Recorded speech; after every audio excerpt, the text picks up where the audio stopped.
ABC Listen today.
Hello and welcome to the Raptors Show on Sportsnet 590 The Fan. A reminder, we're streaming live on Sportsnet's YouTube channel and airing live on Sportsnet 360 Monday to Friday between 2 and 3 p.m. I'm your host, William Liu, and I'm joined in studio by Sportsnet's Amy Audibert. Amy, I haven't seen you in weeks since the season-ending press conferences and stuff, so it's just good to see you again, Amy. How are you doing, my friend? I miss everybody. I do.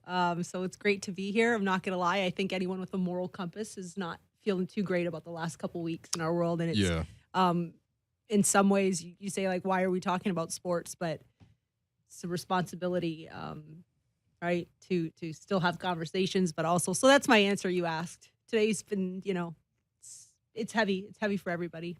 Yeah, it's been mixed emotions throughout. Actually, by the way, I really appreciated before the Heat game yesterday, Game 5 between the Heat and the Celtics. Pre-game, they held a moment of silence. But I also appreciated the Heat actually went above and beyond and urged people to contact their local Congress people and just let them know of sort of the changes that they want in the society. I mean, look, this is one of those things where being in Canada, I do feel a lot safer with the idea that, there are not just tons of firearms everywhere. I mean, I'm sure there's still some, but not to the degree that exists in the States. But, yeah, I'm happy you brought that up. And I mean, it is hard not awkward. to right now. I mean, and I think that athletes and coaches, it's hard because we all have different beliefs and we all vote different. Democracy is a beautiful thing. Sure. And I think that especially in sports and even myself sometimes, right, you don't want to upset and offend, or you want to be respectful of your sponsors, your fans, everybody. I think people are tired of trying to be respectful. Yeah, absolutely. Buffalo's half an hour over the border. Yeah. That was a racist attack. Yeah. Domestic terrorism. 19 kids. I mean, people are sick of trying to say, of be respectful and do the right thing. Steve Kerr's actually calling people out by their names now. Yeah. Something's got to change. So, yeah, I thought with the Heat and the way that they sent that message out yesterday was also people have to feel uncomfortable. Yeah. They have to feel uncomfortable, and it shouldn't be here, but it is. Yeah, I mean, it got to the point where it's like it happens every week. And not to make light of it whatsoever, it's just it happens every week. You're almost exhausted. Like you don't have enough energy really to fully process every single event because they're all individually horrible. Those families have not, from what I understand, have been able to bury their Buffalo family members yet. Yeah. So it's just, it's unacceptable, and you're right. I mean, obviously we're not south of the border. Our laws are a little bit different, but we're all human beings. Yeah. It's not okay. Exactly. Well, you want to talk about the NBA playoffs after that?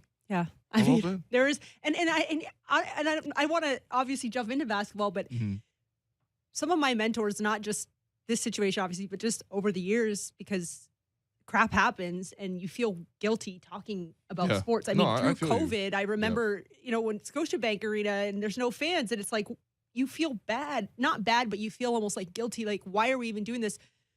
There is a responsibility. Also, people, and I'm not saying there should be an escape from this stuff, but people do turn on the TV. Yeah, absolutely. They do watch their sports, and we still have to be able to present and do that too. And those things are important. And I think the coaches and the players in particular have voices that they have been using. And so let's respect them and their jobs too, and talk a little bit about what they're doing. No, I love that the NBA in particular has been very willing, both the athletes, the coaches, the organizations, even in general, have been willing to sort of use their platforms. And I mean, like, I don't know, you think about it too. It's just like, what good is a platform if you don't really use it? Like, you're almost essentially squandering it. And look, I know people are like, well, I don't need my athlete to tell me what to do. Some people, honestly, they're I humans. think it's not. They're people. They're not trying to tell you what to do. It's just like there's a lot of people who want something done, and they individually have very small platforms and really only have the extent to which that they can vote. And by the way, the voting options are generally not like, oh, you vote and things magically happened. I think there is a limit to democracy in that sense. But I think, for these athletes and the players and the coaches, like, they are speaking on behalf of tons of people who want something done, something very basic done. And they're fathers. A lot of those players are fathers, and they drop their kids off at school. Yeah. And it's just, So, I mean, I don't like that angle at all, that they should just show up and play sports, because they are people and they deserve to have their voices heard. And they're speaking from what they're speaking from and what they feel. And quite honestly, it's echoed by a lot of people. And quite honestly, it's the playoffs did feel like a bit of an afterthought in a sense. But they shouldn't, it's Eastern and Western Conference Finals, and they're close series. And well, they're not that close. I think that's actually one of the big issues that people are trying to take umbrage with. One of them's close. Sorry. I think I would be very surprised if one of them doesn't end tonight. I would be very surprised if Golden State doesn't just take care of business on their home court. Are we talking hoops now? Yeah. Okay. Yeah, we're in the hoops talk portion of it. It's actually funny. So Alex, our producer, who always manages to be absent when you're here. He texted me last night, and I said, "Oh, you're not showing up." Okay. That's okay. I'm sure Alex is listening at home. Salute to Alex. But anyway, look, Alex did, as the producer, prepare a ton of topics for us to discuss, including this very extensive agree or disagree segment, which focuses largely on the playoffs. And one of the conversations that I've been having with Alex, and I think a lot of people have been having this conversation too, is just like this point that the conference finals just hasn't been as entertaining as sort of we anticipated because of the sheer number of blowouts. Like, I actually don't remember that close to a game when the Warriors were making their comeback and they had trimmed the deficit from like 29 down to like 10 or 8 points in the last 3 minutes. I was like, oh yes, finally it's gonna be something. And then Luka's just like, all right, enough is enough, and he made like 5-6 great plays and he closed it out. So yeah, do you agree with that statement? The NBA playoffs have not been, or the NBA conference finals have not been as entertaining just because of the blowouts? Agree, because the first couple rounds were pretty entertaining. Yes, I agree. And I mean, biasly so, because we were right in the middle of one of the rounds. But no, you're right. I think in particular the East is the Miami Boston is. It's like you watch the first 5 minutes of the game and you know what's up. I thought game one was good, right? Game one was a really good. Was it game one? Game one was. Yeah. Game one was weird because look, the Celtics came out, played really well, and you're like, okay, the Celtics are the better team. They're going to take care of this. And all of a sudden, the Heat just had a tremendous third quarter, flipped the whole game, and they won the game. But I don't understand really what happened in game three, to be honest. But like every other game in the series has sort of confirmed to me that Boston is just like much better than what Miami has right now. I don't fully agree with that. I think Miami, Kyle and Max Strus going 1 for 28 in the last two games. Yeah.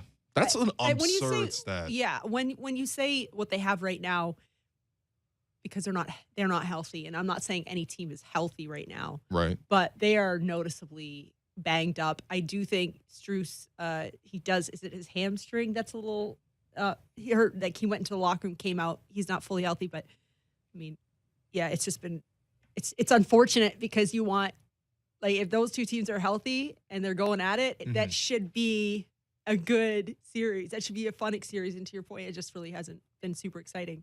Yeah. Do I think Miami's going to go in there and play tough? I can't say they're not going to. I mean they played tough last night.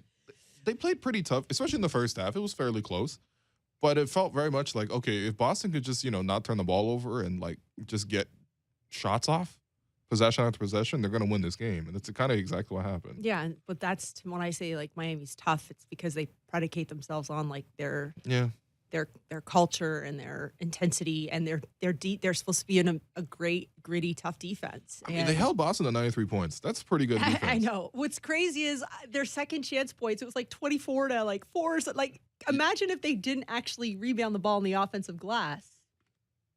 Yeah. Well, I mean, that's the thing with Miami right now is just so in the regular season they were the #1 team in 3-point percentage. Yeah. And now you're looking at it 7 of 45 from 3 last night. That's 15.6%.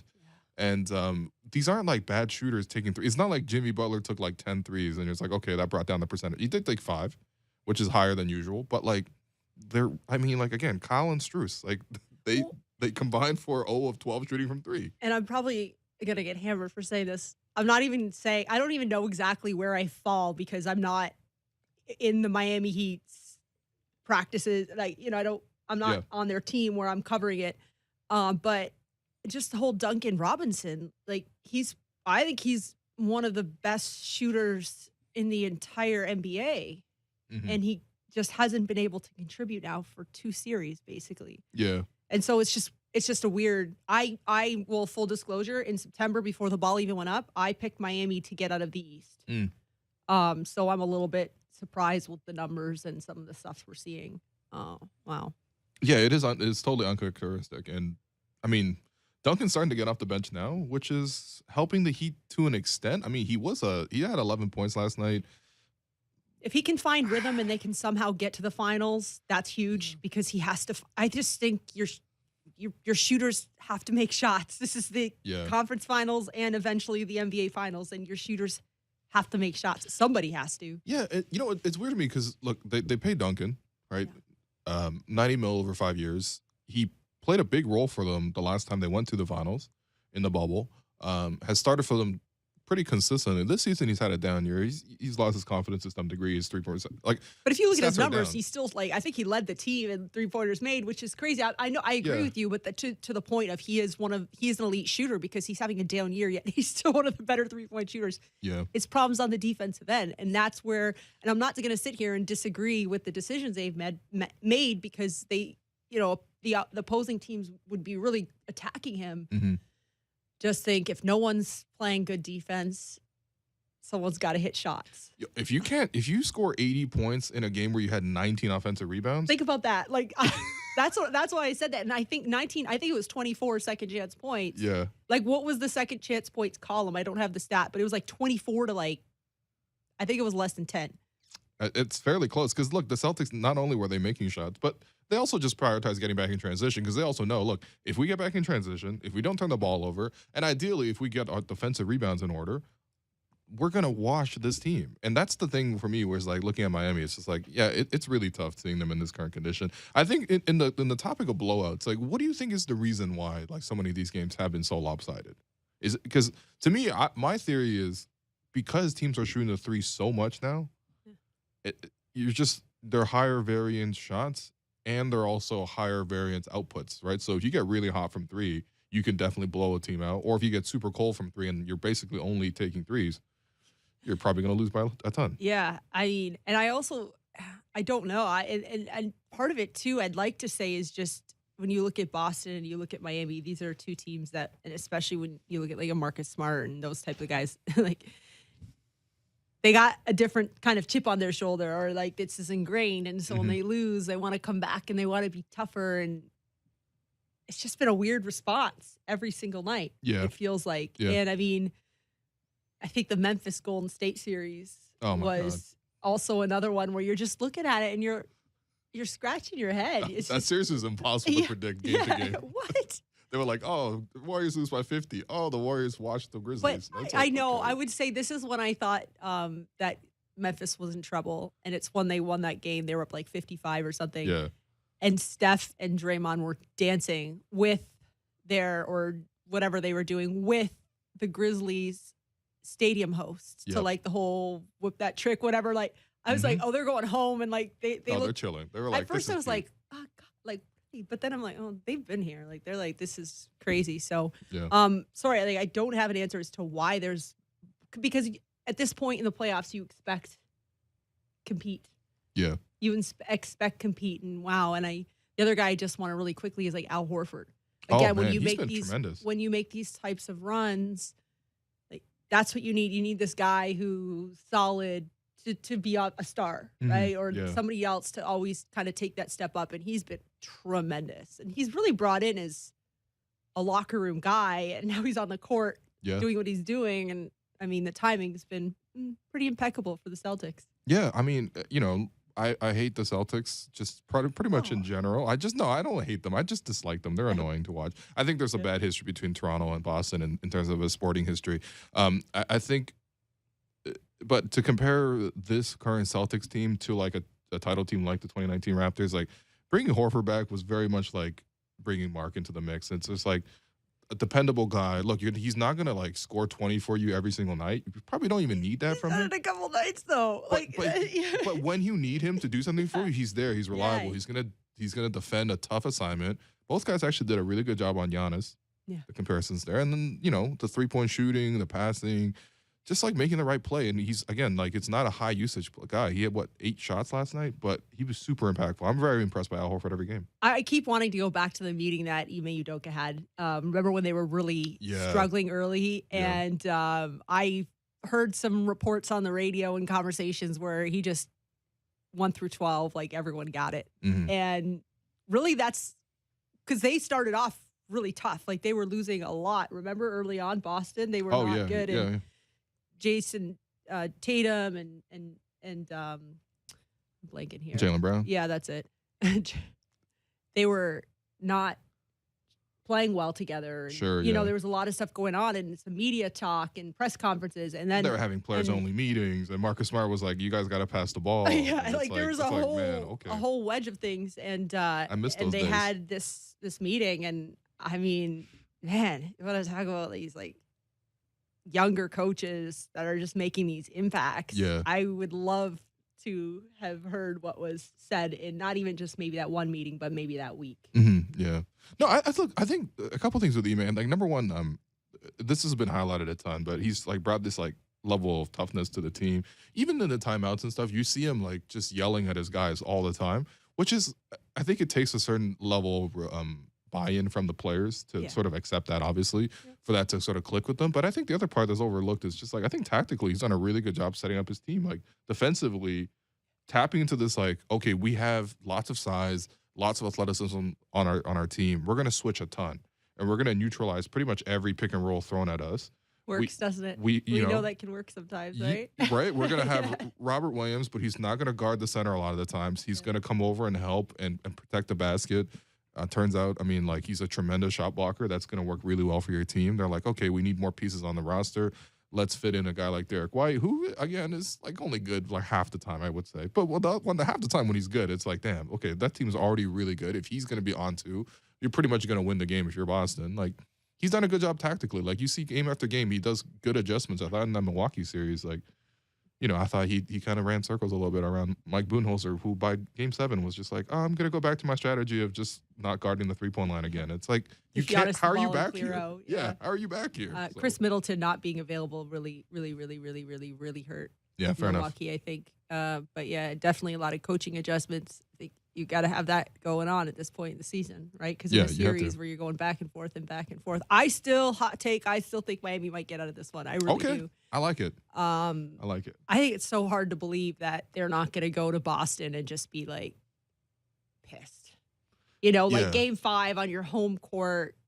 That's that game. Like that's the game. Mm-hmm. And they just didn't play well. Like I think that was like a 24-4 run in between the third and fourth quarter, and that just doesn't happen on their home court. So I don't know. I guess we're gonna. As much as we say they're not excited, I don't know. I'm pretty pumped up thinking about this series and where it is right now. No, it's fair. I think the other part too is just like, okay, look, people are complaining about like the blowouts or anything like that. I think the defense is also really factored in really nicely. Like this series is like peak Eastern Conference, like throwback style. Like it's super physical.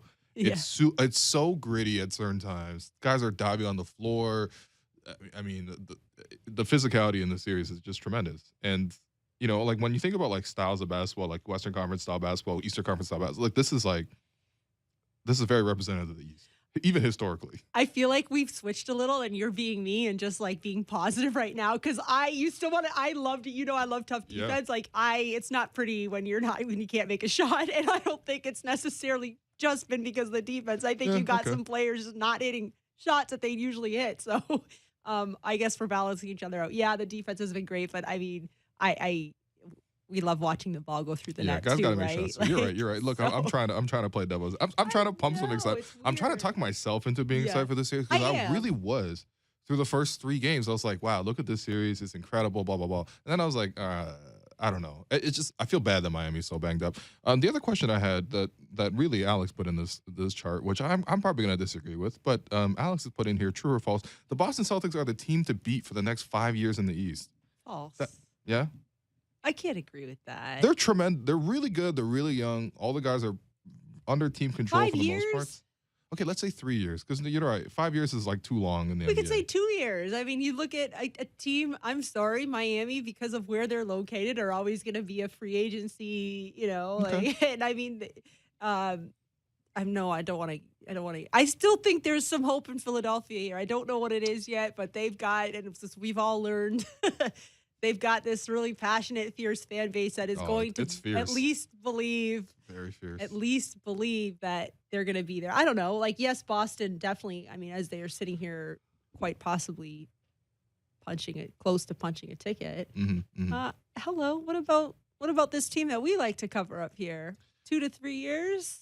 Yeah. I mean, healthy 2 to 3 years? I will say I do like how the Raptors match up with the Celtics. Absolutely, yeah. I think we could defend them better than a lot of these other teams that they face so far.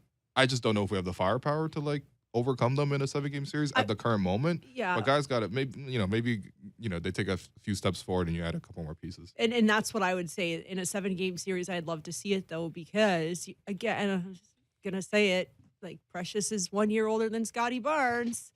He's a young guy. He's figuring it out as he plays. What does Precious look like in 2 to 3 years? What does Scotty look like in 2 to 3 years? If this core is still here, what does OG like? Yeah. What do these guys look like in 2 to 3 years? Because they're long, they're versatile, and some of them are very strong and quick. Yeah. So it's like when you talk about switching all 5, playing physical, you like to believe that this group up here feels that they can match a lot of those things, if not all of them. Right. No, I think that's a good point. And I've actually thought about the Raptors team design and the construct. It's not too dissimilar to the way the Celtics want to play or the way they've sort of built the rotation. The Celtics are not a team that relies heavily on guards. Marcus Smart is like that one exception. I think Derek White is a guard. I mean, like, I don't know, man. He's also quite big. He's that hybrid, like just 6'6", long, yeah. lanky, bouncy. Like, we love that type Yeah. of player up here. I don't know, but when you think of like a Robert Williams and a Grant Williams and just like these big guys who can kind of do a little bit of everything. I think we've got some big guys that can do a little bit of everything up here. So the Raptors kind of have the same kind of pieces. The one thing I miss is like an Al Horford type. Yeah. I guess that would be that piece, but it's a little different. I don't know. There's definitely a level of difference there in terms of, I think Al is clear. I was thinking about it actually earlier today as the release came out that Kem Birch had a knee surgery, Right. Which I don't think was a surprise Not at to all. anybody. That His knee was banged up from yeah. like December onward. And I know that there's a lot of conversations about Toronto that they need their big guy, they need their 7-footer, and I'm not going to sit here and say that it's not something that the front office wouldn't want. They're hard to find. A big body also that can shoot a 3. I think you do want a somewhat mobile 7-footer in the NBA that can Marc Gasol, like can play back to the basket, can facilitate, is comfortable outside the 3-point line. So I'm not going to sit here and say that that's not the direction that they look at all. I mean, those guys are hard to find. Yeah. But I think if you look at a healthy Kem Birch and a Thad, like splitting minutes, you know what I mean? Like, and I don't think you expect that type of guy to go out and play 40 minutes a night either. It's tough on a big body. Definitely, but if you could, I thought that Kem Birch was one of our better post defenders, just in terms of his size and his mobility against an Embiid, against a Cat, those type of guys, right?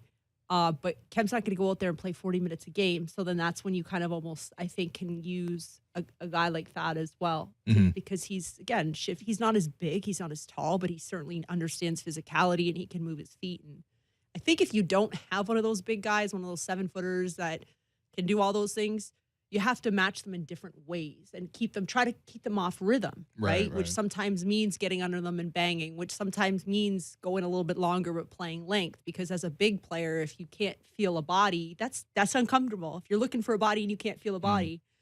So I think that's always a strength, and that's how you keep your glass half full. I think when you don't have one of those guys, is we're just going to try to keep so-and-so off rhythm. Yeah. And so when I think when you look at guys like, who knows, Chris, like, who knows where these guys are going to be in 3 to 5 years. But Alex, don't give a bad question and not show up, man. Damn, I'm really asking questions on behalf of Alex. This is tough. Just kidding. Alex, come to work, all right? I'm just all kidding. right. All right, lastly, before we go, actually, I wanted to ask you about the CBO. There's been a lot of talk recently. It's this is what happens when J. Cole signs. Which is what happens when Jalen Harris comes back from Italy and he's like, super awesome. I will say this. I know the league. This is going to be so the league's just tipped off its 4th season last night, and I've been covering it for 3. And I'm so excited. It is. So first of all, the people that run this league, they're expanding as well as more teams. 3 teams have expanded this year. There's 10 now. Yep.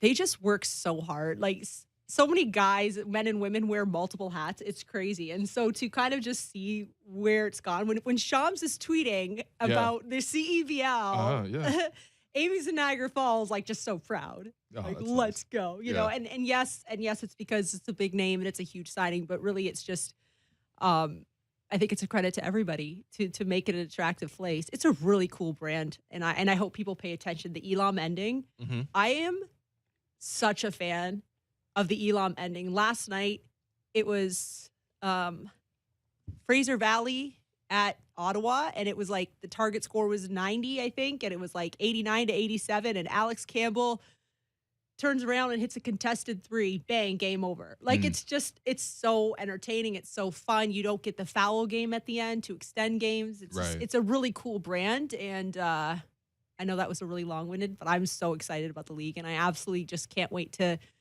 get in the gym and get to work. Yeah, no, it's really cool. I mean, the idea of it even is just like, you now have teams like literally coast to coast in Canada. Yep. Like, the logistics of Fraser that's going to Valley be to hard Newfoundland. Yeah, it's gonna be a little bit hard to sort of manage all that, but it's like the idea of it is really cool. It employs a lot of Canadian talent, both in the player side and the coaching side. And I know, like, look, some of the headlines now are because, okay, look, wow, people want to see what J. Cole looks like in a situation like this. It reminds me of when he played in the Basketball Africa League, and it brought a lot of attention to that league as well. But it's just like there's a lot of good things happening here, a lot of good people who are working in this. Yeah. And honestly, the game experience, I haven't personally gone to a game yet, but I'm really looking forward to going to a game this year. Do it. It's and I want to know, like, what is the atmosphere like? Like, what is like? It's professional basketball in the summer. So even at broadcasters, maybe we don't wear our shirt and ties. The guys, like, they're a little bit more like polos or button ups, or but it's cool. It's a cool vibe. There's music playing. I don't know. It's just, and it's competitive. Like, I know we've talked about this. Xavier Moon. Yep. Who is made now, the jump. Yeah, with the Clippers, and Lindell Wigginton and Caleb Agata, who's actually played last night for Hamilton. So it's guys that are right there to make that jump. Right. It's not a bad product. It's actually a very good product, and it's intense, and it's FIBA rules, and it's up and down. And like I said, the Elam is a whole curveball. So and the vibe, I love the vibe, the people. It's awesome. So I'm really looking forward to it. And you're going tonight. Yeah, I'm gonna head over to Guelph. Like, it's so funny. I can't tell you how many miles I put on my car during the season, and now it's like, Amy, like, what are we doing? I've been sitting here for like 3 days. Yeah, well, I mean, it's good to get some time off. At least chill a little bit. Enough is enough. Oh, okay, all right. That's enough. Okay, all right. Well, Amy, we're gonna at least wrap the first segment there. Enjoy the game tonight. Thank you. Hope to see you again soon in studio. Yes. It's a little lonely in here now that the summer is, now is that here your and the season is over. You. Alex is here twice a week. It's a little lonely. Anytime. So it's nice that you came to join. Anytime. I'm so, and then listen, let's go Heat in 7. Let's go Heat in 7. That's right. And Golden State in 5. You're tired of that series. Well, I don't get to wrap up, but I'm just gonna say, like Jason Kidd, I like Dallas, and actually I love Dorian Finney-Smith. I think he's their Yeah, X great factor. story. Yeah, But they're a team that I don't know how much worried they are about the defensive end. So they're gonna go in there and say we just got to hit shots, and it's a tough place. I mean, Luca's fantastic, and Luca in Phoenix was yeah. that was special, but I mean, they're a team that they just got to hit 23s to have a chance. mm, That's a wild thing to come in to plan for, though. They're planning to hit 23s, and they've done it twice in the series already. I know we got to wrap. I keep saying that, but I got to Yeah. tell you something. One of my friends who was a head coach for women's college basketball, Uh-huh. 16th seed in the NCAA tournament, drew UConn at UConn, number one, whatever. This was years ago, too. Yeah. So I texted him. I'm like, hey, coach, like, how are you feeling? And he's like, the only thing I care about is that we attempt, I think it was like 33s or something. And they got slammed by like 80, but they attempted 33s. And he great. was like, his Twitter profile for the longest time was like, I'm the coach who only wanted to shoot. It was like ridiculous, but it's like, this is our strategy and we're going to roll with it. I mean, that's how it feels when you watch Dallas. I don't mind. Yeah. I don't know. Yeah. I think Golden State in 5. I agree. All right. This is a good spot for us to take a break. I'm your host, Wimlu. You've been listening to The Raptors Show on Sportsnet 590 The Fan.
Welcome back to the Raptors Show on Sportsnet 590 The Fan. I'm your host, Wim Liu. For the second segment, I am joined by Raptors 905 sideline reporter and host of Raptors Today, Savannah Hamilton, friend of the program. Sav, how you doing? I'm good, man. How are you? I was having a really nice day. I was thinking about the playoffs, and I was like, the basketball could be a little bit better, and all blah blah blah. And then I was like on my phone, and I saw this news report come across, and I was like, oh, Chris Haynes, very about as plugged in as it really gets in the NBA. And I was like, he has a story about Kyle Lowry. I was like, oh, there's probably a lot of information in here. I'm going to look at it. Maybe something about his hamstring, about the fact that, clearly he's not himself. He's playing like so badly these days. And the story that I read on Yahoo was just that, so apparently Kyle organized a team trip to the Bahamas in between the end of the regular season and the start of the playoffs. So to remind people, Heat played their last regular season game on April 10th. They played their first playoff game on the 17th. So there was enough time to go to the Bahamas, which, by the way, when you're in Miami, is less than an hour away. And apparently Spo, the head coach, gave them the heads up and the okay to do this. So it was interesting to me that after Game 5 of the conference finals, this is now being brought to light. Sav, what are your thoughts on this? This is a bit of a blatant hit piece on Kyle, man. It's ugly. I hate this part of the business. You really? I was gonna say, why didn't I get the invite? Okay. I'm on team 1, 2, 3 Cancun sometimes. Okay. With Kyle Lowry, I could kind of understand it. You need a bit of a break from basketball. It's probably more than just a physical break. It's a mental break. Especially, and you're right. That's not far for them, right? It sounds far because we're in Canada. We're like, oh, Bahamas. That must. But the weather is also nice in Miami, so it's not like that is. A 100% escape away. Is more of let's just take a little bit of a road trip, a 1 hour flight or less than, and just change the scenery, get out of this city for a little bit, and then refresh and come back at it. To be quite honest, I don't know how long they stayed there. If they stayed there up until the exact day of the playoffs, okay, now you got a problem. But for me, I'm like, you know what? I would have brought my sunglasses, my inflatable unicorn, and I would have been chilling in the ocean in Bahamas too. No, look, listen, the reason I thought this was just the timing of it was interesting because obviously Kyle struggled. By the way, the stats on Kyle right now is scary to look at. For the playoffs, he's averaging 5.6 points per game on 27% shooting from the field, including 20% shooting from three. That's per game, 5.6 points, okay? Now, in this series, it's gone really, really bad. However, the timing of the story about a trip, which, by the way, you would think, okay, so if they went to the Bahamas, right, they might, maybe not start focused the right way. I don't know what the angle would be. Sure. The Heat won the first series in 5 games against Atlanta, right? No problems there. They won the first 2 games against Philly. Then they lost 2 games because most of they couldn't shoot, and then they came back and won the next 2. Then they won Game 1 against Boston. At no point during any of that time was it reported hey, Kyle took the team to the Bahamas. Yeah. It's now Kyle took the team to Bahamas more than a month ago, so now it's an issue now. I don't know. I feel sorry, go ahead. What were you saying? Sorry, no. Well, I was gonna say this. It's just too.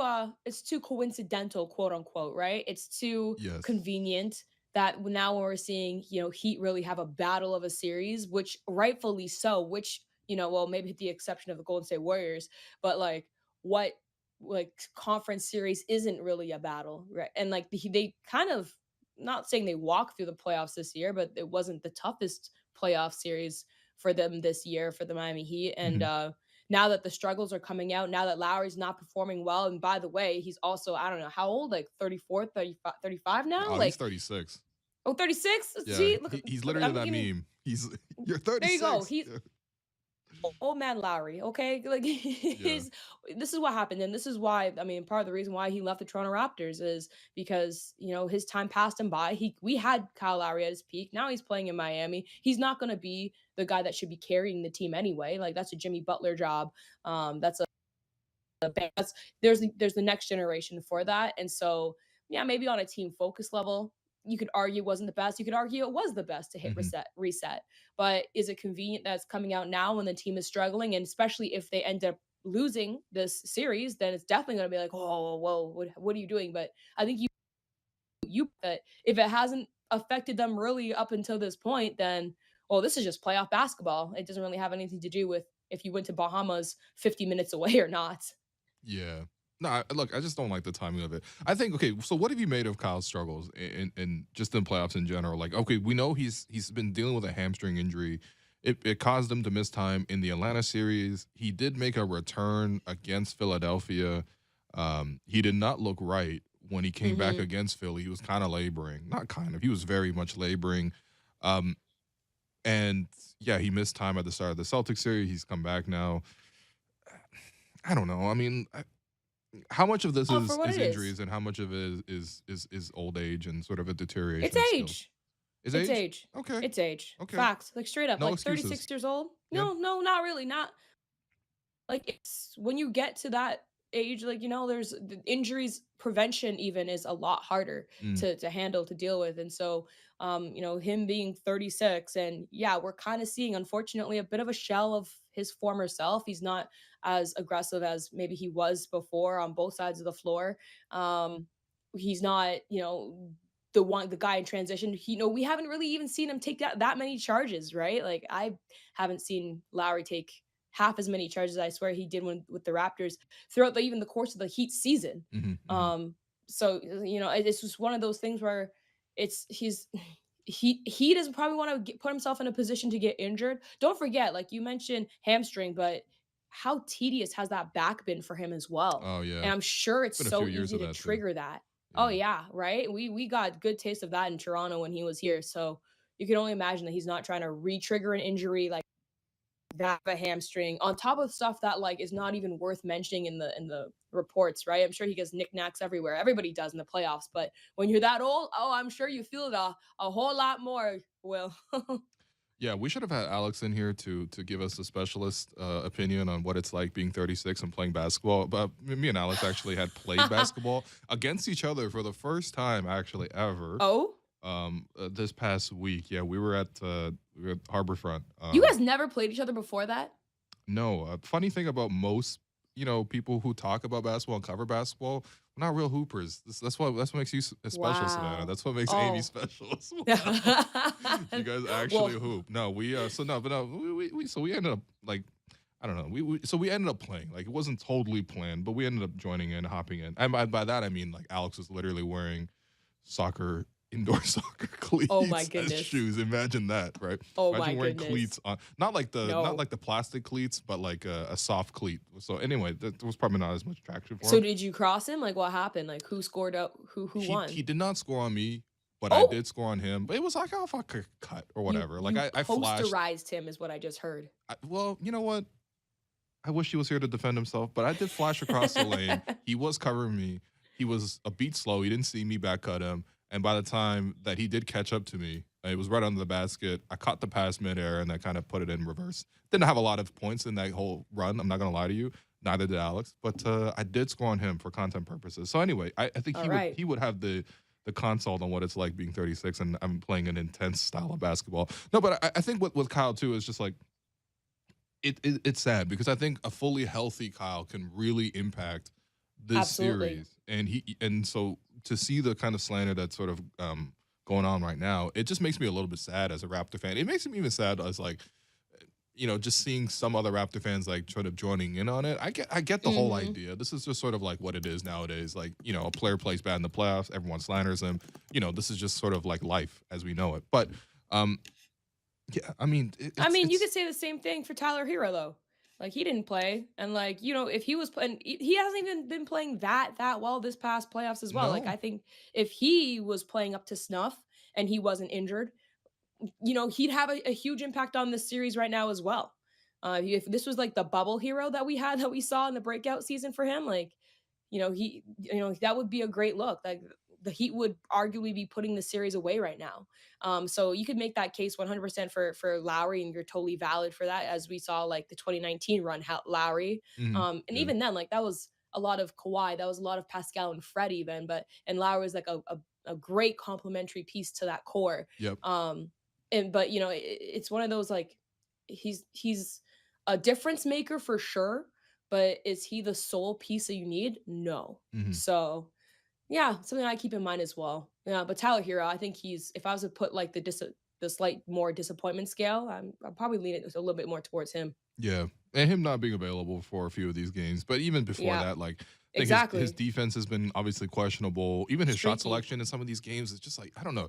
There was like a Uh-uh. play in game 3 where the Heat actually won, but like he like took a shot. He was like cold in that game, forced up a shot, got the rebound, bounced right back to him. He's like, oh, let me just take this mid range jumper, and he missed that one as well. And it's like, yo, come on, you gotta like switch it up at some point. Anyway, whatever. This is Exactly. I do feel bad for the Heat in a sense, but I think from the Raptors' perspective, like I mean, did Masai make the was Masai not absolutely right about the timing of this? You know, Yeah. Well, okay. Well, pivoting in a different Masai direction.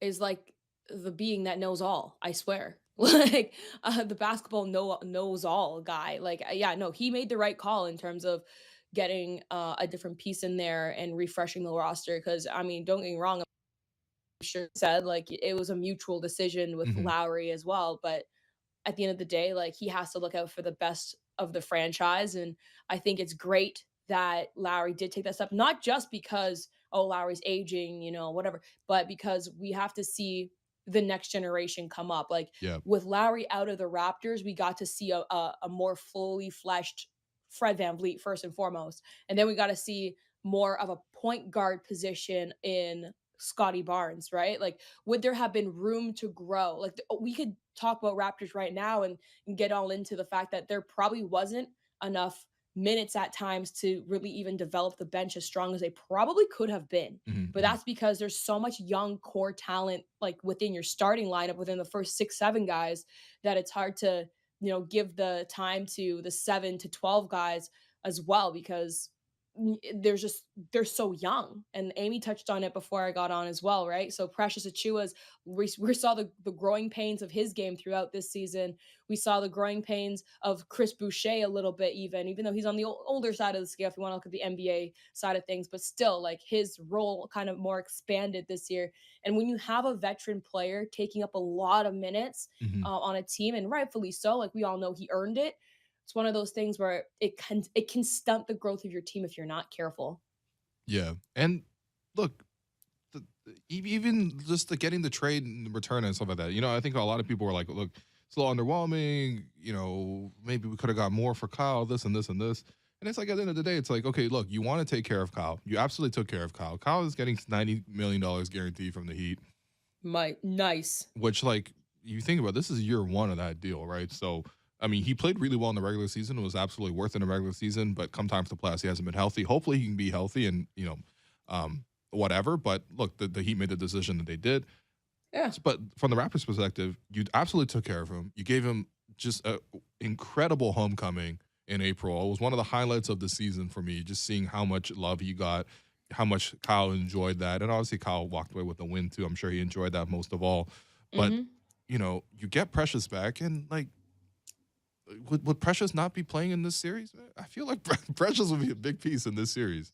I'm Oh, not saying like Precious would yeah. like dominate or all this other stuff. He's Well, still very young, but in the way that the Celtics play and the yeah. fact that the Heat lack for defenders who can Yeah. sort of like, I mean, you look at Dwayne Dedman and the way he can't really move in the series, like it's like Would man, they would Precious would be need a doing well. Precious, absolutely. But think about the fact that the Heat stunted Precious's growth when he was with them for 1 year. Mm, So interesting. would Precious even be the player that he is with the Raptors right now with the Heat? If he stayed with the Heat, probably not. Um, and I'll have to say also, quick side note to your comment about Lowry's returning game. Absolutely, the Raptors organization did such a great job to bring him back home and welcome him back to the Scotiabank Arena. And it was one of my favorite highlights of the season too, because I got to hang out with you and Alex a little bit at the game. So Oh, that was awesome. yeah, that's right. Honestly, I know, get all sentimental. yeah. That's the thing I actually miss about the season being over. It's just like, honestly, a lot of my friends are just media people. Literally. And like, I mean, like, yes, we could organize to like meet up outside of work, but it was very nice to just like see you guys like every week consistently. You know? I miss everybody. Is what I'm trying to say. Yeah, Yeah, I know. We miss all Raptors media listening to this. We miss you. yeah. We miss you guys. But yeah, no. So Precious, I think we got a great piece out of him. Hey, I think listen, everybody could say that, right? I'm We just look saying, back at it there's now. no takebacks on that on that deal right Absolutely now. not. Not right now. Absolute. Yeah, think about what his development and his growth is going to be even next year. Like I Yeah. think about the work he's going to be putting in this off season. Like, if there's one tool that you would like to see him refine in his toolkit going into next season, what would that be? Uh, Honestly, I think the three is already starting to come around for him. So I'm just going to assume that there's going to be some baseline of like he can hit threes on a consistent level. I believe in the leap that he made in the second half of the season. Even just watching him warm up, he's just gotten a lot better on that front. I hate talking about warm ups. I really do talk about it all the time. I want to see more of his ability to put it on the floor. Mm. Because he's just so explosive when he's able to just take one, even two dribbles and just rise up. He's the most athletic guy on the Raptors. So I want to see that athleticism going to the basket. And I think it's like, it's pretty much what Thad said to him towards the end of the year, was just like, look, you're going to catch and shoot this three, or you're going to put it on the floor and you're going to go straight line to the rim and you're going to dunk through whoever's going to be there. And I'm like, yes, just do that, because he can be so dynamic on that end. I know he's got ball handling skills because of the way he sort of came up as a point guard. And, he's had to play a lot of different roles in his short time in his career between high school and college and Miami and Toronto. But there's a real skill set there. And if he can develop that, like, if he can handle it and then just attack a couple closeouts, I don't know. He's just so athletic that I know it's going to work out for him. What about you? You know what? It's an intangible thing for me. And you touched on it with the Thad Young comment. What it goes back for me is actually decisiveness. I think when you commit to whatever action you're thinking about doing, like whether that's getting the ball on the floor, driving straight to the rim, then he's almost unstoppable because he's that explosive. If it is shooting a three, I think his percentage would go even higher if he's comfortable with that confidence to make the decision. Oh yeah, no, I'm shooting this, right? Instead of the hesitation. I think we saw a lot of his wheels turning in his head this past season of like, do I drive this? Do I shoot this? Is anybody gonna get mad? Like, there's lots of like options on the floor. Am I the guy? Like, nah, I think he needs to come in and with the confidence and decisiveness of like, nah, I am that guy. I can put the ball on the floor. I will do that. And that's going to be his strength. I think exploding to the rim is definitely his strength. Shooting will definitely be his secondary thing. But if he defines that shot and makes it consistent, like it gets up into the high 30s, like that'd be a dream. But like percentage wise throughout this course of the season, we're laughing. Like that's quite the piece that we can't lose on the Raptors for sure. Yeah, listen, second half of the season, after he was named to the Rising Stars game, 12 points per game, 6 rebounds per game, shooting 39% from 3 on 4 attempts per game. All right, that's not just like a 39 because that's not like a JV 39 or a Amir Johnson 39. Okay, that's a real 39%. Hit 46% from the field as well. Like, there and obviously was very good on the defensive end. And honestly, we're kind of running out of time for this. You really got only a minute, really. But what's Precious's path to becoming a starter too? What's funny is I was going to ask you that too. Okay, I was going to have that conversation because I really liked it when he played in the starting group. Now, when everyone's healthy, it's very hard to bench somebody. But I don't know. He was like the 6th starter for me this season. Yes. Oh, 100%. He was a 6th starter. Like he could have easily started as he did a few times, right? But yeah, no, he's on his way to being a significant player. I'm not going to say superstar. Obviously, that's hard to predict because there's always that element of an X factor that you kind of see a little bit later on in a player's career. He's so fresh. He's so early, as Amy said, only a year older than Scotty Barnes. That's crazy. Yep. And so I think next year we're going to see the foundational blocks of his potential. Like, okay, this year was defining what his game is. Next year, it's how far can this game go? Right. And I think that's what we're going to see. And so I think I'll hold my expectations in terms of if he's going to be the next all-star, or if he's going to be just a very, very good role player in this league. Fair enough. All right, Savannah. Appreciate you. I hope you're enjoying the summer in Toronto. We all know that's blessed here. And enjoy the CBL as well. I know that's what everyone's been trying to watch these days, and myself included. So that does it for us today, though. I'm your host, William Liu, and you've been listening to The Raptors Show on Sportsnet 590 The Fan. Make sure you find The Raptors Show wherever you listen to podcasts and subscribe, and please rate and review our show. Thanks again to my guests, Amy Audibert and Savannah Hamilton. Thanks to our board producer, Derek Brandale, and Jennifer Rolnick for helping us with the YouTube stream. I will talk to you tomorrow.